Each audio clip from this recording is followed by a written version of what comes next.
कहीं का नहीं रहूंगा। बिल्कुल। इससे बढ़िया ड्राइवर क्या करते हैं, पार्किंग के अंदर में लॉग आउट करके सिस्टम को बंद करके गाड़ियों में लेटे रहते हैं। अब कब खोलेंगे? 9 बजे। ओके। जब ट्रैफिक उनको लगेगा कि अब नीचे आने लग रहा है, निकलते निकलते 9 बजे खोलेंगे, निकलते निकलते 9:30 10 बज जाएगा। जी जी। फिर ट्रैफिक हो जाएगा कम। ये रहता है ड्राइवरों का। अब जब वो गुड़गांव नहीं जा रहे ओला उबर वाले, तो ओला उबर के कस्टमर गुड़गांव के बहुत हैं। अब वो कहाँ जाएंगे? तो घर जाना है। तो वो क्या करते हैं, वो फिर सीधे आते हैं हमारे काउंटर पे। जी जी। हमारे काउंटर पे आएंगे, गाड़ी बुक करेंगे और गाड़ी लेके चल देंगे। अब हमारे गुड़गांव का ड्रॉप है 609 रुपए का स्टार्टिंग में। जी जी। शुरू में 609 रुपए है स्टार्टिंग। तो जहाँ के 609 है वहाँ के ओला दिखाता है 750 रुपए। अच्छा जी। जब गाड़ी नहीं है, ड्राइवरों ने बंद कर रखा है, तो सर्च लग गया। सर्च कस्टमर आ गए 1000, तो सर्च तो लग ही जाएगा। बिल्कुल बिल्कुल बिल्कुल। तो वो वहाँ के दिखाता है 750। तो कस्टमर क्या करता है कि इसको 750 दूंगा, तो 750 में भी वो 850 या 800 हो सकते हैं। क्योंकि जाम में जो गाड़ी चलती है ना ओला उबर की, हाँ जी हाँ जी, तो जाम के भी पैसे लेती है। हाँ जी। जैसे 20 या 10 किलो पर आवर्स पे आएगी, हाँ जी, तो वो वेटिंग उठाती रहेगी। जी जी जी। हमारे साथ क्या है, हमारी गाड़ी ये काम नहीं करती, वेटिंग नहीं उठाती। अच्छा, मतलब वेट चार्ज नहीं होता? वेटिंग चार्ज नहीं है इसमें, चाहे कितना भी जाम लगा रहे। ओके। इसमें 1 रुपया भी नहीं आएगा वेटिंग का। अच्छा जी। तो इसको लेते ही 609 रुपए में ले ली, कहाँ 750 800 बैठ रहे हैं। हाँ। दूसरा क्या है, ये प्रीमियम लाइन में है, बाहर निकले गेट के सामने खड़ी है। हाँ बिल्कुल बिल्कुल। बैठ गए? बिल्कुल। ओला उबर के लिए आधा किलोमीटर दूर जाना है, वो जीरो लेवल पे जाना, जीरो लेवल पे जाना है। बिल्कुल। उसके बाद ये नहीं पता आपको गाड़ी कौन सी मिलेगी, गाड़ी को, और ड्राइवर कितने कैंसिल करेंगे आपकी। बिल्कुल। आप परेशान हो जाओगे, यार बार बार कैंसिल कर रहा है, बार बार कैंसिल कर रहा है ना? हाँ जी हाँ जी हाँ जी। यहाँ पे निकले आप, सामने गाड़ी खड़ी है, आपको दिख रही है, ये डिजायर टूर गाड़ी खड़ी है। बिल्कुल। उसने बोला जी इसमें बैठो, सामने जो गाड़ी खड़ी है। बिल्कुल बिल्कुल। तो पैसे हर जगह नहीं देखे जाते, बहुत जगह पैसों को जान करके भी हमें देना पड़ता है। नहीं, फैसिलिटीज होनी चाहिए। फैसिलिटी तो ये हो रहता है। अब मैं अगर वापस आऊँ तो यहाँ 6 बजे के बाद गुड़गांव की ड्यूटियों की बाढ़ आ जाती है। अब देखो मैं वापस आ गया, मान लो अब यहाँ से सवारी बिठा ली गुड़गांव की। जी जी जी। 609 रुपए में मैं गुड़गांव पहुँच गया। जी। गुड़गांव से आने में क्या होता है, 100 रुपए टोल लगता है एमसीडी का। हाँ जी। दिल्ली म्युनिसिपल कॉर्पोरेशन का। ओके। तो मैं वहाँ पहुँच गया, तो वहाँ से अगर मैं घर को चलता हूँ तो मेरा घर बैठेगा 42 किलोमीटर। ओहो, इतना दूर है? हाँ, नेहरू प्लेस के पास रहता हूँ। नेहरू प्लेस, ठीक ठीक। गुड़गांव से नेहरू इतना है 40-42 है ही। ओके। तो 100 का मैंने टोल दे दिया, हाँ। और 40-42 किलोमीटर में गाड़ी चलाई जी। और रुपए बचे मुझे 300। 300। तो 200 रुपए तो मेरे सीएनजी में चले गए। बिल्कुल। और 100 रुपए मेरे टोल में चले गए। हाँ जी। और मुझे रुपए बचे 9, सिर्फ 9 रुपए। कितने टाइम में? 3 घंटे में। 1 घंटा तो जाने का हो गया। हाँ। देख रहे हो ना, ये गुड़गांव का ट्रैफिक है राइट में। हाँ जी हाँ जी, देख रहा हूँ। राइट मुड़ रहा है। तो अब मुझे जो ना 9 रुपए बचे 3 घंटे में। मेरी गाड़ी चली, मेरी गाड़ी घिसी अलग, मेरा टाइम बर्बाद हुआ अलग, ये सब हुआ अलग, दुनिया भर के मेरे साथ दिक्कत खड़ी हुई है। अब क्या है, आपको छोड़ा मैंने। हाँ जी। और वहीं से मैं सीधा घर को चल दिया। बिल्कुल। वो वाली का बात है कि कम कमाओ, सुख शांति का जीवन जियो। बिल्कुल जी, बिल्कुल बिल्कुल। हाय तौबा, भागना दौड़ना, मैं वहां से भागू यहाँ भागू करना, एक चक्कर लगाना, 300 रुपए मिलने हैं। 300 रुपए के चक्कर में इतना तुम, इससे बढ़िया क्या है, अपने परिवार में चले जाओ। हाँ ये तो है जी। अपने फैमिली में चले जाओ, पहले फैमिली वाले बच्चे खुद भाई चलो पहले आगे अपना कुछ ले जाओ, तो वो कितनी अच्छी बात है। हाँ जी हाँ जी, बिल्कुल। इससे अच्छा तुम धक्के खा रहे हो दुनिया भर में इधर उधर। बिल्कुल। और होता ही है, हमेशा क्या है, दाव ना उल्टा पड़ता है। हम सोच के आते हैं ना कि मतलब हम जाके एक चक्कर और मान लें। बिल्कुल। और हमें जाकर के हमारे घर का मिलेगा ना। देखो जैसे आपने बोला ना कैलाश कॉलोनी, हाँ जी हाँ जी, मेरा दिल खुश हो गया क्योंकि कैलाश कॉलोनी के पास ही मेरा घर है। ओके। मैंने कहा यार ये तो बढ़िया, कैलाश कॉलोनी जा रहे हैं। लेकिन फिर आपने बोला आर के आश्रम, तो मैं समझ गया, मैंने कहा ये थोड़ा लंबा बस पकड़नी है। हाँ जी हाँ जी, थोड़ा लंबा पड़ेगा आपको, थोड़ा लंबा पड़ जाएगा, इनको बस पकड़नी है। आर के आश्रम से लोग मनाल इधर की बस पकड़ते हैं, हिमाचल कुल्लू वगैरह जो होता है ना। हाँ जी बिल्कुल बिल्कुल, उधर की बसें जाती हैं, वहाँ से वो बसें पकड़ते हैं लोग। तो वहाँ पे कोई खाने वाले है कुछ? हाँ वहाँ है, खाने वाने के मिल जाएंगे। कितने बजे की बस है आपकी? सर 9:45 की है जी। पौने 10।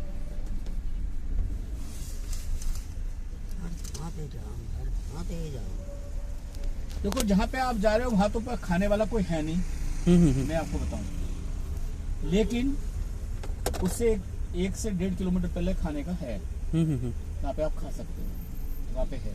लेकिन जहाँ पे जा रहे हो आर के आश्रम मेट्रो के ऊपर, वहाँ पे खाने का कुछ नहीं है। वो फर्नीचर मार्केट है वहाँ पर, पचकैया रोड जिसको बोलते हैं। पचकैया रोड, ठीक है। वहीं पे वो अब भले ही आपको वहाँ पे कोई समोसे वाला ये मिल वाला मिल जाए अलग बात है, लेकिन इसको तो खाना वैसे ही बेकार है। हाँ ये तो है जी, पेट खराब हो जाएगा। उससे पहले बंगाली रेस्टोरेंट, बंगाली जो है ना 1.5 किलोमीटर पहले है।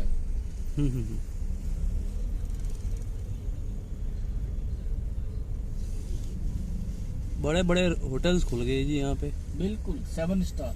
7 स्टार्स, खर्चा भी उतना ही। 7 स्टार, टोटल 7 स्टार है यार, एक भी इंडियन नहीं है इनमें।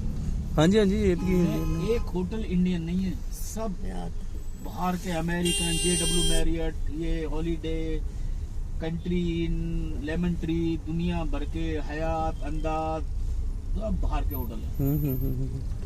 फ्राइडे को पता नहीं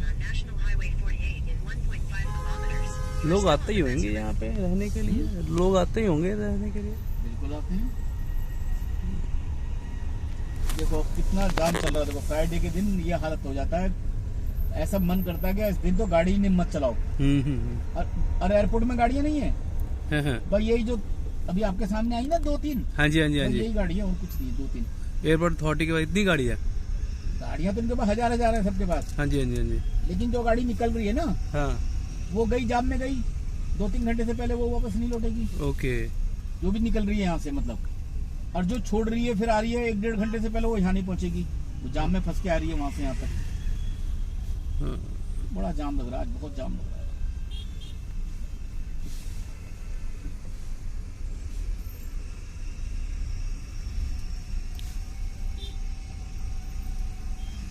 आपके बच्चे बुच्चे भी हैं जी? हाँ जी, बच्चे हैं 3 बच्चे, बेटी एक बेटा है।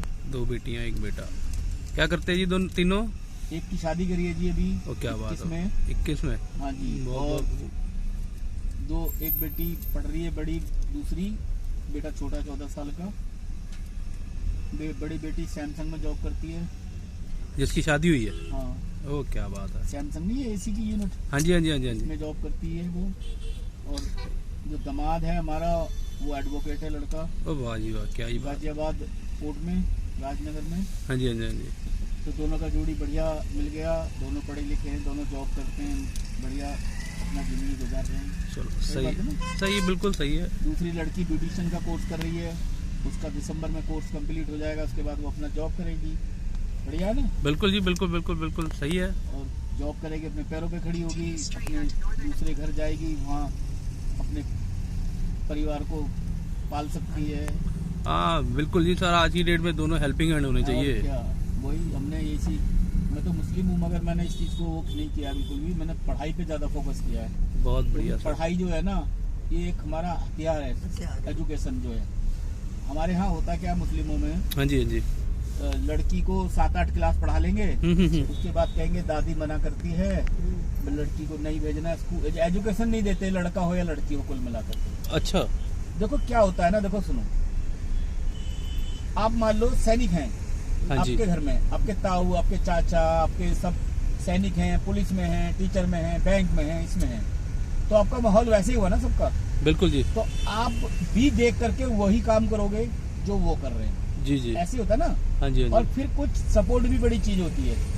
भाई आपको आर्मी में जाना है तो आपके घर के बहुत सारे लोग आर्मी में हैं, वो आपको गाइड करेंगे कि आर्मी में ऐसे जाते हैं। बराबर है? बिल्कुल जी। इंस्पेक्टर है, पुलिस में है, टीचर है, बैंक में है, हर कोई आपको बताएगा रास्ता। बिल्कुल बिल्कुल, रास्ता पता चलता है। मेरे घर का कोई बंदा कहीं है ही नहीं, ठीक है ना? बिल्कुल। तो मेरा एक तो ये कॉन्फिडेंस टूट गया कि मेरे घर का कोई बंदा तो है ही नहीं किसी चीज में। हाँ जी हाँ जी। तो मुझे बताएगा कौन? बिल्कुल, कि कैसे होगा। सही बात है ना? बिल्कुल, ये तो है। मैं जो ना ये सोचता यार कैसे होगा, कैसे मुझे कौन लेगा, कोई सपोर्ट होती है, कोई बताने वाला ही होता है। हाँ। जैसे कहते हैं ना कि अनजान से रिश्ता कैसे करोगे आप? बिल्कुल जी बिल्कुल। अनजान आदमी से रिश्ता कैसे करोगे? अनजान आदमी से रिश्ता करने का मतलब होता है कि या तो आपकी नैया पार लग गई या आपकी नैया डूब गई। बिल्कुल, मानते हैं ना, जैसे जिसको लव मैरिज कहा जाता है। हाँ जी, हाँ जी, या तो आपकी नैया पार हो गई, दोनों में से एक के अंदर भी थोड़ी बर्दाश्त है तो फिर नैया पार हो गई। बिल्कुल जी। और दोनों में बर्दाश्त नहीं है तो आपकी नैया डूब गई। बिल्कुल सर। तो वैसे ही होता है। अब मैं सोचता हूँ कि मेरे घर में जो है कोई है नहीं तो कैसे मैं करूँ। तो इसलिए मुस्लिमों में ज्यादातर एजुकेशन को प्रायोरिटी नहीं देते। ज्यादातर जो प्रायोरिटी रहती है ना उनकी, मिस्त्री, वेल्डिंग वाला, फर्नीचर वाला, पेंट करने वाला, स्कूटर ठीक करने वाला, कार ठीक करने वाला, मैकेनिक, डेंटर, पेंटर, ये सब होते हैं लोग। ठीक है जी। यही काम करते हैं। आपको तो पता है सरकारी नौकरियों में कहाँ है, 2-3% मुश्किल से होते हैं। जी जी जी। होते नहीं है। तो ये चीजें होती है। तो इसीलिए लोग ना, जैसे माहौल होता है ना वैसे ही काम करते हैं। इसलिए वो सोचते कि बहुत सारे लोगों का ये सोचना होता है, यार जब हम पढ़ जाएंगे तो हमें नौकरी कौन देगा। बिल्कुल। बहुत सारे लोग यहाँ सरेंडर कर देते हैं। बहुत सारे कहते हैं यार हमने करना क्या है, हमारे पिताजी तो साइकिल ठीक करते थे, हमने भी साइकिल ठीक करनी है तो वो साइकिल में लग जाएगा। तो इस तरीके से ना लोग वहीं सरेंडर करते हैं, फिर आगे एजुकेशन में नहीं आ पाते। तो एजुकेशन में नहीं आने का मतलब ये होता है, एजुकेशन हमें समाज का आईना दिखाती है। बिल्कुल, समाज का आईना दिखाती है हमें। बिल्कुल। तो हमें सिखाती है, हमें समाज का आईना दिखाती है एजुकेशन। जो खड़ा होना सिखाती है, खड़ा होना सिखाती है, समाज में चलना हमें सिखाती है।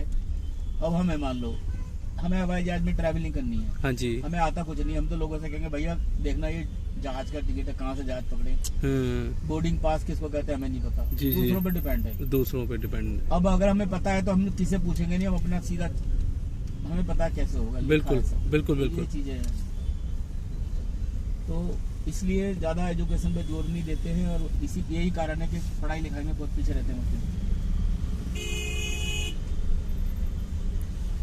तो बेटा भी पढ़ रहा है अभी आपका? हाँ जी, वो भी पढ़ रहा है। तो कौन सी क्लास में आ गया? वो क्लास में जो 8वीं में, छोटा है, 14 साल का है। अच्छा, अभी 8वीं तो पढ़ रहा है। मैंने कहा पढ़ो भाई, पढ़ो, पढ़ के अच्छी बात है, पढ़ के कुछ बन सकते हो तो बहुत अच्छी बात है। हाँ, ये तो है, वैसे पढ़ना चाहिए। पढ़ाई, एजुकेशन। देखो हमारे यहाँ ना, मैं बुलंदशहर का रहने वाला हूँ। अच्छा जी। ये पास में ही है मेरे पास। हमारे यहाँ कौन से चमार लोग होते हैं ना, जो शेड्यूल कास्ट होते हैं। हाँ जी, हाँ जी। चमार और हरिजन जिनको कहा जाता है। जी जी। तो हरिजन तो कभी जिंदगी में सुधरे नहीं। हाँ। ना वो सुधरेंगे कभी जिंदगी में। वो ऐसे रहते हैं। उनको चाहिए शराब पीने के लिए, उनके बच्चों को, और खाने के लिए चाहिए उनको मीट। किसी का भी दे दो उनको, सब चलता है उनके पास। जी जी। उनको कोई हलाल हराम या कोई, उनके लिए कोई मायने नहीं रखता। जी जी। अब वो थे हमारे यहाँ चमार जिनको कहते हैं। उन बच्चों ने क्या किया, उन बच्चों ने पढ़ाई की। उनके बाप घास खोदते थे, नौकरी करते थे, खेतों में मजदूरी करते थे। जी जी। और उनके बच्चों ने क्या किया, पढ़ाई करी। हाँ जी। अब पढ़ाई करी तो कोई तो बन गया तहसीलदार, कोई पुलिस, कोई इंस्पेक्टर बन गया, कोई वकील बन गया। पढ़े तो बन गए। बिल्कुल। दरवाजे खोल दिए अपने परिवार के खुशहाली के। बिल्कुल बिल्कुल बिल्कुल। है ना। हाँ जी। को वो चमार थे, लेकिन आज कोई कह नहीं सकता उनको। मेरे साथ के बहुत सारे लड़के दिल्ली पुलिस में, इसमें उसमें दुनिया भर में लगे हैं वो। हाँ जी। तो उन्होंने शिक्षा को प्रायोरिटी दी, बन गए। ये तो है जी। आप कहाँ के रहने वाले? बेसिकली मैं अमृतसर का हूँ। अमृतसर। देखो पता है क्या है, हमारे यहाँ क्या होता है, यूपी और बिहार, हाँ जी, पंजाब जी, ये 2-3 जगहों में कुछ फर्क है। बिहार के जो लोग हैं ना, हाँ जी, आईपीएस बहुत ज्यादा है। बिल्कुल बिल्कुल बिल्कुल। तो लेकिन आईपीएस तो ज्यादा है। वो आईपीएस क्यों बनते हैं और कैसे बनते हैं? पहली बात बताऊं मैं आपको। पहली बात तो वो आते हैं गरीबी से। बिल्कुल जी। उन्होंने जिंदगी में गरीबी बहुत देखी होती है, भूखमरी, गरीबी। बिल्कुल बिल्कुल। तो गरीबी जब देखी होती है ना, तो बाप कहता है बेटे तुझे कुछ बनना है। और गरीबी में से आते हैं, ना तो वहाँ पंखे होते हैं, ना वहाँ कूलर होते हैं, ना वहाँ एसी होते हैं। उनकी जिंदगी ऐसे ही गुजारते हैं, वो सादा खाना खाते हैं। बिल्कुल जी। जब वो सादा खाना खाते हैं तो उनको गर्मी नहीं लगती। वो मटन चिकन नहीं खाते, तो सादा खाना खाते हैं, दाल चावल आलू, ये पतला, मतलब सादा खाते हैं कुल मिलाकर। बिल्कुल बिल्कुल बिल्कुल। तो ना तो उनको गर्मी लगती है, हाँ जी, ना उन्हें पंखे की जरूरत, ना एसी की। फिर वो जमीन में सोते हैं, कोई दिक्कत नहीं, वो जमीन में सो जाते हैं। बिल्कुल। फिर वहाँ ना लाइट होती है ज्यादा, हाँ जी, अब आने लगी, पहले नहीं थी। पोस्ट लैम्प के नीचे पड़ रहे हैं। बिल्कुल। ना कोई गर्लफ्रेंड है, ना कोई बॉयफ्रेंड है, उनका कोई फालतू चीज में वो ही नहीं है, डिस्ट्रैक्शन कोई नहीं है उनका। पैसा नहीं है, पैसा नहीं है तो बाइक नहीं है, फोन नहीं है, मेरे पास उल्टा सीधा खर्च करने के लिए हराम का पैसा है ही नहीं। मेरा बाप इतने कमा के लाता जितने से मेरा खर्च चलता है बस, जिससे रोटी। तो मेरा कोई दोस्त ही नहीं है। आज की डेट में दोस्त होते हैं पैसों के। बिल्कुल बिल्कुल, आपके पास पैसा है तो आपके दोस्त बन जाएंगे 10। हाँ जी हाँ जी। तो जब मेरा कोई नहीं है, हाँ जी, तो मैं क्या करूंगा? मेरा ध्यान तो पढ़ाई पे रहेगा ना, मैं पढ़ाई करूंगा। अब आ जाओ पंजाब की बात। पंजाब में बंदा पैदा हुआ, हाँ जी, बाप पैसे वाला है ना, पैदा होते ही एसी में, कूलर में, मानते आप, पंखे में, थोड़ी सी होश संभाला, बटर, पराठे, दाल मखनी, सरसों का साग, लस्सी, फलाना, चिकन फ्राई, मटन फ्राई मिलने लगा। बिल्कुल। तो गर्मी लगने लगी तो जरूरत पड़ रही है पंखे में, एसी की। हाँ मेरा बाप तो पैसे कमाता है, मैं तो करूँ। तो एजुकेशन पे ध्यान नहीं है। बच्चा थोड़ा बड़ा हुआ, ले एंड्रॉइड दे दिया 20,000 का, ये ले बेटा पापा मैं बाइक लूंगा, ये ले बेटा पल्सर निकाल के दे दी। तो वो क्या करा उसने, पढ़ाई से हट गया, वो पढ़ाई जी, उसका दिमाग आ गया फालतू चीजों में। बिल्कुल, है ना। ऐसी यूपी में क्या है, यूपी में क्यों ये सब चीजें है एजुकेशन, वहाँ भी यही प्रॉब्लम है।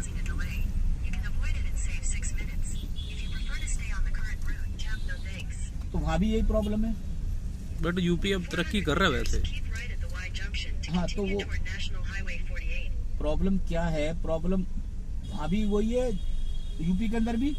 यूपी में क्या है, सबसे ज्यादा बच्चा बड़ा होगा ना तो पहले वो झगड़ा करना सीखेगा, तंबाकू खाना और झगड़ा करना। हाँ जी हाँ जी हाँ जी, उसका पहला काम है झगड़ा करना जी। और बिहार का जो बच्चा होता है वो झगड़ा नहीं करता, हाँ, वो माइंड लगाता, पैसे कैसे कमाऊं, मुझे पैसे कैसे कमाने, उसका दिमाग इस चीज में रहता बस, ना वो खाने पीने में ना झगड़ा करने में। और यूपी में पैदा होगा तो उसका पहला काम है झगड़ा करना। बिल्कुल बिल्कुल, छोटा सा बच्चे झगड़े में आ जाएगा, गालियां बकेगा, उल्टे सीधे काम करेगा, इन चीजों में, खाने में, कपड़ों में, पैंट शर्ट, जूतों में, घड़ी में, मोबाइल में। मतलब 17-18 साल का बच्चा इतना बिगड़ जाता है। मैं अपनी आंखों से देखता हूँ बच्चों को, पढ़ता हूँ, जैसे लोग होते हैं ना बच्चे मैदान में, फील्ड में, तो मेरे को वो 1 मिनट में पता पड़ जाता है किस कैटेगरी के हैं ये। जी जी जी। तो वो उसमें रहते ज्यादा, इसलिए वो सक्सेस नहीं होते। बिजनेस में भी जाएंगे तो सक्सेस नहीं होते। यूपी में बिजनेसमैन कहाँ है, बिहार में बिजनेसमैन कहाँ है ही नहीं। सर्विस क्लास बंदे जाता है। दूसरा क्या है, खुरापाती है। खुरापाती जो माइंड होता है ना जिसका, वो कभी बिजनेस नहीं कर सकता। ये तो है वैसे। देखो इनका काम क्या है, आप पैसा लगाने से पहले, हाँ, पहले वापसी की वो सोच रहे हो। बिल्कुल। और सबसे पहले आप पैसा लगा रहे हो तो आपको ये चाहिए कि आपको बेनिफिट कितना होगा। बेनिफिट, हाँ हाँ, है ना। तो जो आदमी ये सोचेगा बेनिफिट कितना होगा, तो वो आदमी बिजनेसमैन नहीं बन सकता, कभी भी सफल बिजनेसमैन नहीं होता। बिल्कुल जी बिल्कुल। वो सिर्फ एक घसेटू बिजनेसमैन हो सकता है, मतलब धक्के खा के चल रहा है आगे, लेकिन वो बिजनेसमैन सक्सेसफुल नहीं होता वो। बिल्कुल जी। क्योंकि बिजनेसमैन वो होता है जो पैसे लगाता है और प्रॉफिट की नहीं सोचता। बिल्कुल, वो होता है इसलिए बिजनेसमैन। सही बात है ना। हाँ जी हाँ जी हाँ जी। तो यूपी में इसलिए बिजनेसमैन नहीं होते, यही कारण है, लोग पिछड़े हुए होते हैं। दूसरा क्या होता है, एक सुबह की देखो, आप दुकान पे जाओगे, चाय की दुकान पे, आपको वहाँ पे 15 समाजवादी के लोग मिलेंगे, 10 बीजेपी के, 10 कांग्रेस के, इसके वो डिबेट करते रहते हैं बैठे हुए, और उनको कोई काम नहीं रहेगा, बीड़ी पीते रहेंगे, चाय पीते रहेंगे बस। अरे भैया, ये नेताओं को क्यों मॉडल बना रहे हो? ये तो चोर है साले। हाँ, ये तो है। इनको क्यों मॉडल बना रहे हो? मॉडल बनाना है किसी बिजनेसमैन को बनाओ। सही बात है ना। बिल्कुल बिल्कुल, या कोई अच्छा बंदे को बनाओ। क्यों इन चोरों को तुम अपना मॉडल बना रहे हो? ये बड़ा बहुत सिर में दर्द करने वाली बातें होती है। मैं आपको बताऊंगा, बड़ा दिमाग खराब होता है ऐसी बातें सुन के। लोग पता नहीं क्यों कौन सी दुनिया में खोए हुए हैं। लोगों ने अपना समय खराब करना है तो वो पहुंच जाते हैं। बात क्या है, समय चल रहा है, तो समय के साथ जो चल रहा है वो हजारों में से एक बंदा होता है। बिल्कुल जी। बाकी 999 वो समय के साथ नहीं चलते। समझ गए ना। हाँ जी हाँ जी। जो एक बंदा है टाइम के साथ चल रहा है तो वो आगे निकल जाएगा। बिल्कुल। और जो 999 वो नहीं चल रहे समय के साथ। बिल्कुल बिल्कुल, ये तो है। पहचान ये होती है, जैसे आपने किसी को बोला भाई कब तक आएगा? हाँ। आ जाऊंगा जी 2-3 घंटे में। थोड़ी देर में, जी जी, इस तरह के जो बातें होती है ना, थोड़ी देर में, 2-3 घंटे में, इस तरह की जो बातें होती है। थोड़ी देर क्या होती है, 2-3 घंटे क्या होते हैं, 2-3 का मतलब होता है 5 घंटे, 5 घंटे है ना। बिल्कुल, 2-3 का मतलब होता है 5 घंटे, होता नहीं होता। अभी लगाओ जरा, बिल्कुल जी बिल्कुल, 2 + 3 5 हो गए जी। हाँ 5 घंटे हो गए ना। हाँ, अभी आ रहा हूँ, अभी क्या होता है भाई, हाँ, कोई समय होता है प्रॉपर, आ जाऊंगा, ये क्या होता है भाई, ये सब होते हैं समय के साथ नहीं चलते। ये सोचते हैं समय इनके साथ चलेगा, लेकिन समय किसी के साथ नहीं चलता। ये लोगों की गलतफहमी है। समय चलता रहता है, वो कभी रुकता नहीं है। बिल्कुल जी बिल्कुल, जो उसके साथ चलता है वो कामयाब होता है, वो कामयाब होता है। अच्छा, मेरे को आपकी एक बात बड़ी अच्छी लगी है। आप कहते हैं ना मटन खाने वालों को गर्मी लगती है। हाँ। पर हम लोग तो खाते नहीं, हमको क्यों गर्मी लगती है? देखो आपको गर्मी लगती है जी, मैं बताता हूँ आपको। गर्मी हमें कई कारण से लगती है, अच्छा, खाली मटन चिकन से ही गर्मी नहीं लगती है। हाँ, जब आदमी की उम्र हो जाती है ना, हाँ, हाँ, समझ गए ना तुम थोड़ा, हाँ, समझ गई। तब भी उसको गर्मी जो है गर्मी भी ज्यादा लगेगी, लगने लग जाती है। सर्दी भी ज्यादा लगेगी, गर्मी भी ज्यादा लगेगी, सर्दी भी ज्यादा लगेगी, उसमें कोई ऐसी वो नहीं है। मतलब आप तो वेजिटेबल खाते होगे ना, बिल्कुल, हाँ जी, हाँ जी, वेजिटेबल। उसके लिए क्या है, आपको गर्मी, आपको पसीना आता है, मतलब हाँ, पसीना आता है। तो आप एक काम करो, पसीना आना कम हो जाएगा आपको, आप वॉक करना चालू कर दो। अच्छा, मतलब जितना आप चल सकते हो, अच्छा, तो जितना आप वॉक करोगे ना, तो वो पसीना आपको वॉक के थ्रू निकलेगा। अच्छा, फिर बाद में आपको गर्मी नहीं लगेगी और पसीना नहीं आएगा आपको, समझ गए ना। हाँ जी, हाँ जी बिल्कुल, ये तो सही है। जैसे आप चलोगे ना, तो चलते में आपको गर्मी, आपको लगभग 10 दिन तक ऐसे रहेगा कि आप चलोगे तो आपको थकावट सी लगेगी, आपको पसीना आएगा चलते हुए, ऐसा होगा। आप बराबर चलते रहो रेगुलर 10 से 15 दिन, अच्छा, 10 से 15 दिन तक आप चल लोगे, तो 16वें दिन से आपको ऑटोमेटिकली पसीना आना कम हो जाएगा। पसीना आना कम हो जाएगा। आपको 10 फायदे और हो जाएंगे हाथ के आप। ये तो है, वैसे सब वॉक करने के फायदे तो होते आपको हैं। सांस फूलना बंद हो जाएगा, हाँ, आपका पेट कम हो जाएगा, आपके जो शरीर की जो हड्डियां है ना, हाँ, वो एक्टिव हो जाएंगी, ब्लड आपका सर्कुलेशन करने लगेगा, समझ गए ना। हाँ, जी, जी, जी। फिर आपको और भी अच्छी, आपको एनर्जी महसूस होने लग जाएगी, अब ऑटोमेटिकली एनर्जी महसूस होगी आपको, तो आप चलो। मगर ये नहीं है कि आप पहले दिन ही 5 किलोमीटर चलो, नहीं नहीं, वो तो चला ही नहीं जाता। नहीं, पहले दिन उतना चलो जितना चल सकते हो। अच्छा, उसके बाद अगले दिन 50-20 कदम बढ़ाओ उसमें, और उसके अगले में 30 कदम आगे बढ़ाओ, और ऐसे करके बढ़ाते रहो तो आपको ठीक हो दिक्कत जाएगा। नहीं आएगी, ठीक हो जाएगी।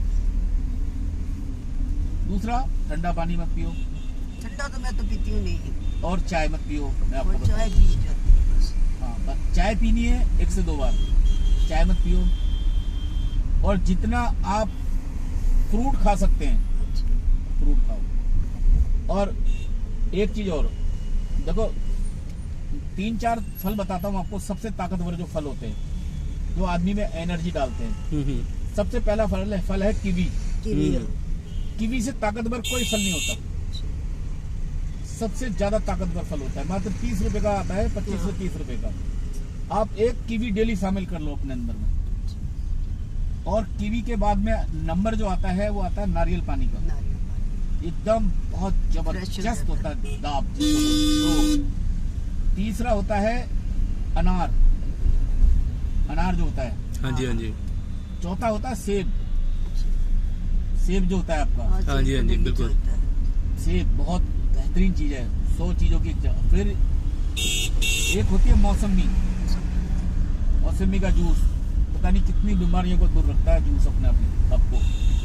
तो ये है, कीवी जैसे आपने एक शामिल कर लिया डेली, आपको ऑटोमेटिक आपके शरीर में एनर्जी आती जाएगी। बहुत ताकतवर फल होता है कीवी। कई बार छोटों से भी बात समझ में आ जाती, कोई ना कोई।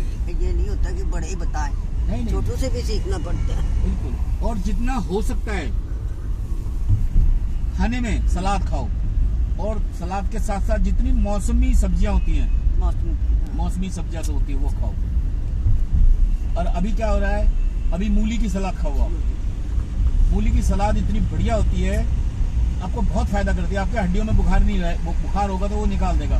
पेशाब आता है ना, यूरिन पीला, वो खत्म कर देगा। ये जो होती है आपकी जो मूली होती है, पेट को फायदा पहुंचाती है आपके, गैस नहीं बनने देती आपको, एसिडिटी नहीं बनने देगी आपको। आप उस पर हल्का सा काला नमक डाल लो। मूली इतनी बढ़िया है आजकल, वो खीरे, आजकल खीरा नहीं खा रहे, मूली खाया जा रही है आजकल तो मूली है। हाँ, साग खाओ, सरसों का, पालक का, मेथी का, इतने आयरन्स होते हैं चीजों के अंदर। बथुआ देखो आप, ये सब चीजें खाओ। थोड़ा मूंगफली खाओ। हाँ, मूंगफली होती है ना जो, हाँ। मूंगफली में बहुत विटामिन, मूंगफली खाओ। और डेली एक्सरसाइज, चलो डेली मौका निकालो और कोशिश जितनी हो सके। देखो अभी लॉकडाउन था, लॉकडाउन में क्या था, लॉकडाउन में सब लोग घरों में बंद हो गए। तो मैं तो पहले फेसबुक चलाता था, तो फेसबुक में मैं लिखता था लोगों के लिए कि भाई अगर आपका घर 1 फ्लोर का है तो भी सीढ़ियां हैं, 5 फ्लोर का है तो भी है, 2 का है तो भी सीढ़ी है आपके पास में। तो आप कुछ मत करो, आप अपनी सीढ़ी पे चढ़ो और उतरो, घर की सीढ़ी पे चढ़ो उतरो। बिल्कुल, आपको मजाल नहीं है जिम जाने का, जरूरत नहीं है आपको किसी भी, ये तो है जी, किसी भी जिम में जरूरत नहीं है आपको जाने का।